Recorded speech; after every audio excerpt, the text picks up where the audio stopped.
belle nourriture. Viens voir la Belta. Ouais. La shorba. Là, c'est un plat typique algérien. Qui s'appelle Rishta. Il est classé le 7e au niveau mondial. Ouais. Accompagné avec sa sauce. Avec la sauce. La petite salade. Offerte par la maison. La gentillesse. Le fameux plat méchoui accompagné de cherchoufra biskra. Le fameux tagine Nderbel. Ça. Spéciale dédicace à mon pote Hichem. Regarde la shorba comme Abdel Bachir.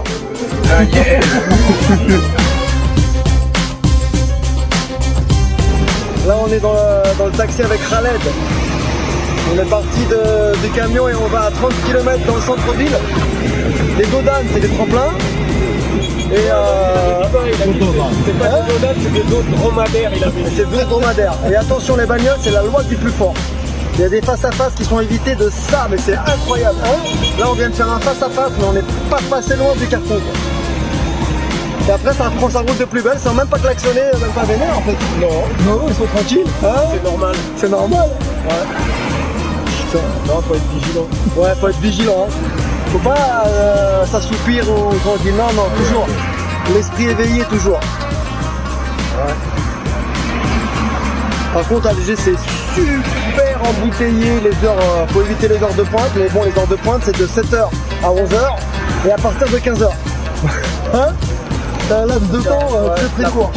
La fourchette, elle est minimale. Elle est minimale, grave. Oh, regarde, là, je te donne un exemple, regarde.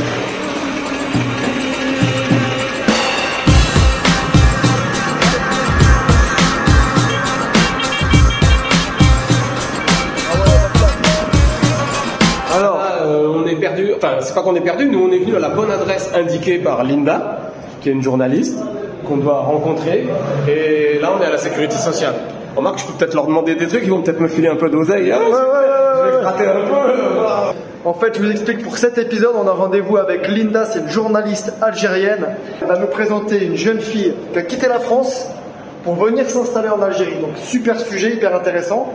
Et elle nous a donné rendez-vous ici, 90 rue Didouche Mourad.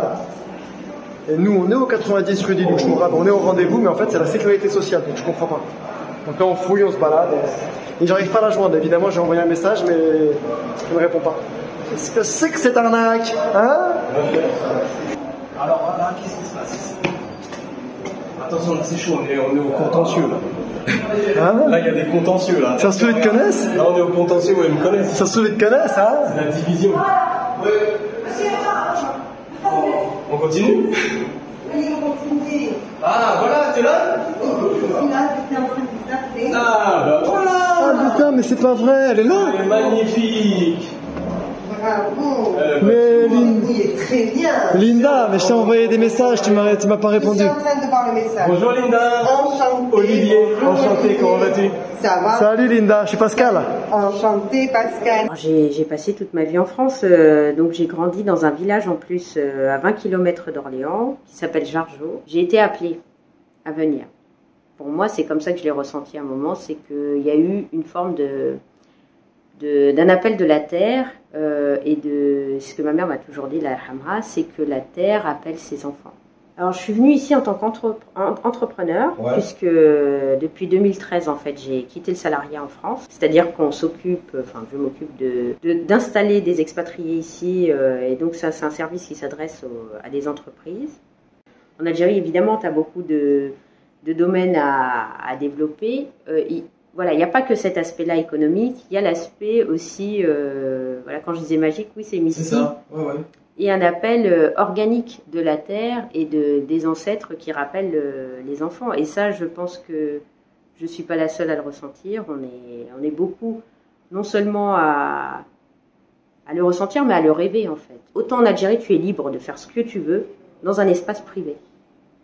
L'espace public, il y a une certaine tenue à avoir. Et ça, c'est-à-dire, ça concerne hommes et femmes. C'est-à-dire, par exemple, même des couples mariés dans la rue ne s'embrassent pas dans la rue, ne s'enlacent pas, ça ne se fait pas. C'est pas qu'il y a des ségrégations parce que tu es une fille ou que tu es un couple non marié ou que ceci, cela. C'est juste, il y a des choses qui ne se font pas dans l'espace public. Et après, dans ton espace privé, tu fais ce que tu veux et personne ne vient se mêler de ça. Ici, pour être très radical, hein, on a ce que j'appelle la dictature du désespoir et de la dictature de l'exil en fait. Dans le sens où on estime que pour être heureux ou pour réussir sa vie ou pour faire des choses, tout ça, il faut partir. Alors qu'à contre-courant, je considère et je pense et je le ressens et je le vis, c'est que c'est chez soi qu'on peut faire des choses. Ici en Algérie, vous pouvez faire des choses, vous pouvez entreprendre, vous pouvez vivre heureux, vous avez un climat qui est différent. En dehors de ça, il y a aussi le tissu social qui est très intéressant et différent parce qu'on fonctionne dans la solidarité. C'est-à-dire par exemple ici, même on pourrait dire ça, je vais être très très cash, on est dans une bienveillance un peu intrusive. C'est-à-dire que les gens veulent t'aider, tu vois quoi, tu as besoin de quoi, tu es là, tout ça, même pour te garer, même si tu as besoin de quoi que ce soit, quand tu as encore plus, si on voit que tu es une personne étrangère et tout, ils vont t'aider, mais sans que tu aies besoin de rien demander. En fait, donc on a beaucoup de qualités sur lesquelles on pourrait se reposer pour se développer. Ici, par exemple, il y a un truc qui est très typique algérien que j'ai pas connu en France, par exemple. C'est qu'ici, dans n'importe quel commerce, n'importe quel wilaya, même si tu n'es pas amené à revoir ce commerçant et tout ça, si tu n'as pas l'argent, s'il te manque quelque chose, il te manque un dinar, même si tu n'as pas les moyens et tout, il te l'offre. Ah ouais. C'est extraordinaire. Ah mais ça c'est partout en Algérie. Il sûr. te dit Ma'alish la prochaine fois. Et quand tu lui dis mais la prochaine fois moi j'habite pas ici ou je viens pas là ou je passe pas par là et tout, il te dit Ma'alish. Prends le truc et va-t'en. Magnifique. Mais Génial. ça c'est algérien. Enfin algérien en tout cas, je sais pas si c'est que chez nous, mais génial. en tout cas moi quand j'ai fait ce choix, cette démarche, j'avais quand même prévu et anticipé des dépenses. Par exemple la location ici quand tu veux te loger et que tu loues. C'est pas comme en France où tu payes le loyer de façon mensuelle. Ici, il faut faire une avance de loyer d'1 an. Wow. Voilà. Donc c'est vrai qu'on va pas chercher forcément à savoir si tu as des fiches de paye, si tu payes tes impôts, si ceci, où est-ce que tu travailles. Tout ça, ça n'intéresse pas. On a besoin de savoir est-ce que tu as les moyens d'avancer 1 an de loyer. Parce que ça va faire presque 10 ans maintenant que j'ai fait ce choix et qui est le choix de ma vie. En fait, c'est aujourd'hui par exemple, je peux vous dire avec conviction que c'est là où je continuerai ma vie et je finirai ma vie. Et je souhaite être enterrée ici, en fait. Ouais, voilà, il faut que tu me fasses ça, ouais, tout ça c'est bien, ouais, mystérieuse comme ça. Ouais. La vignette.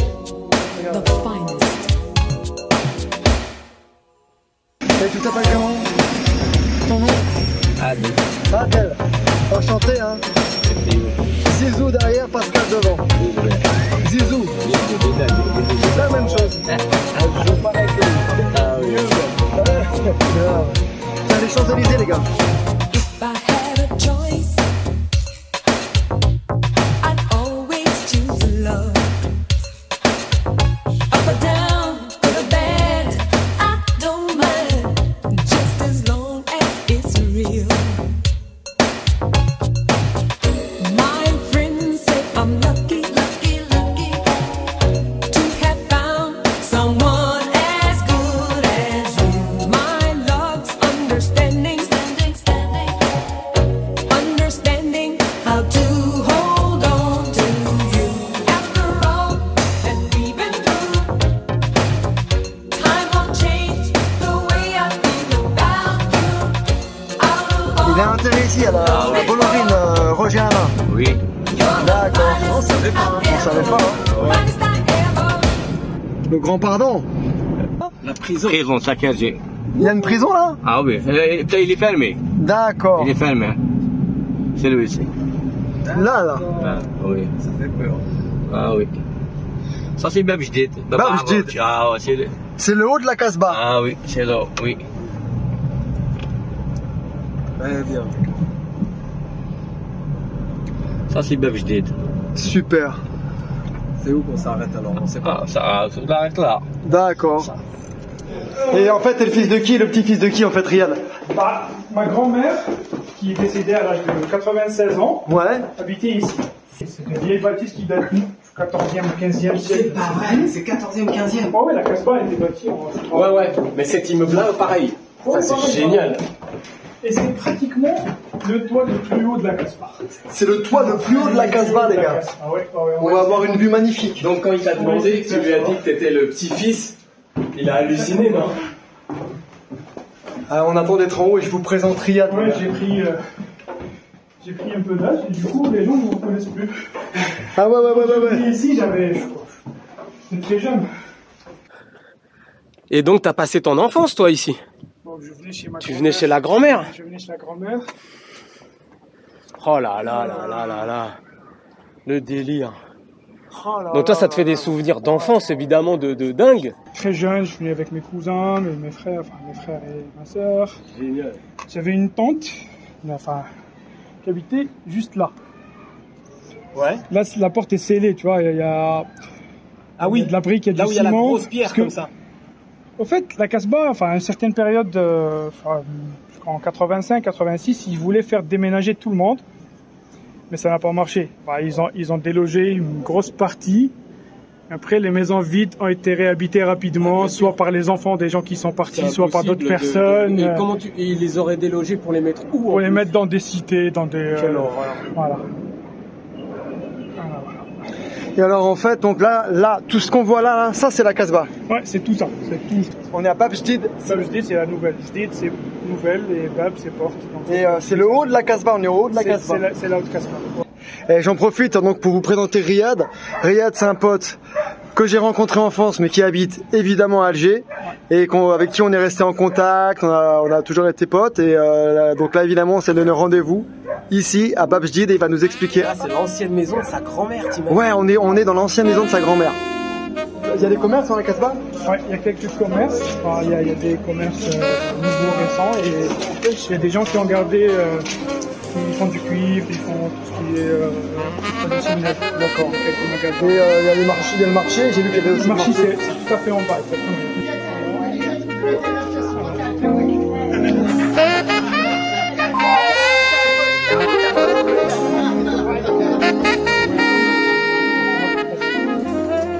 Et franchement ça marche, hein.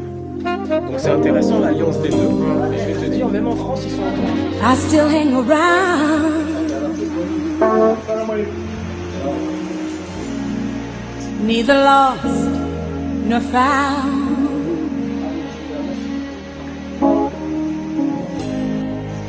Hear the lonely sound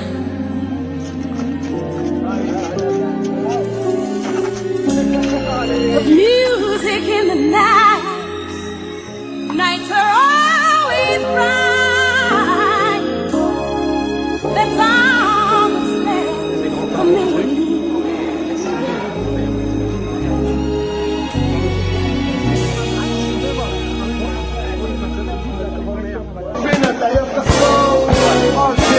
La Casbah, Alger, c'est la Casbah.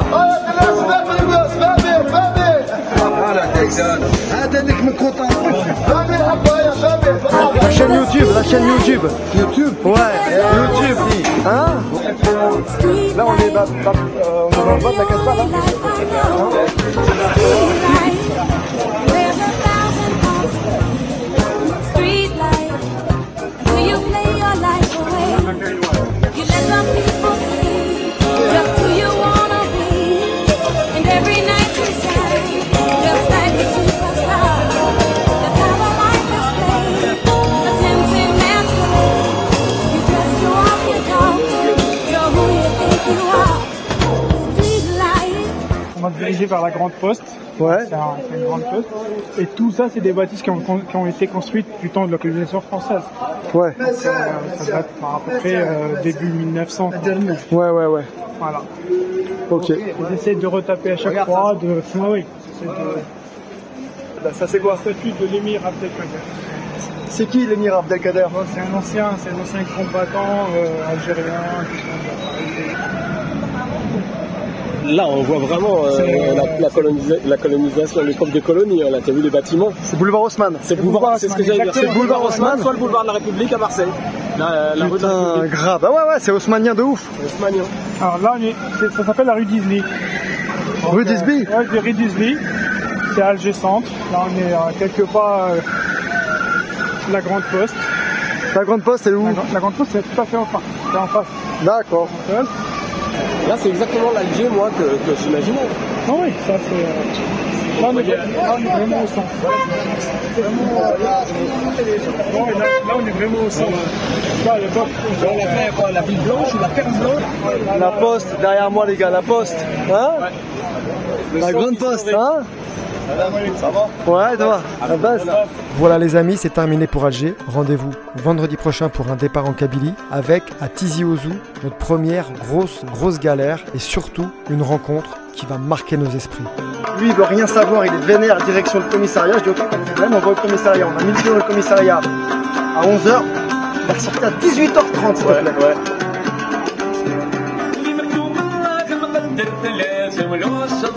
Depuis mon jeune âge, j'ai toujours aimé aider les gens. Ah, c'est beau. J'ai toujours aimé faire du bien aux gens et ici il y a toujours un retour.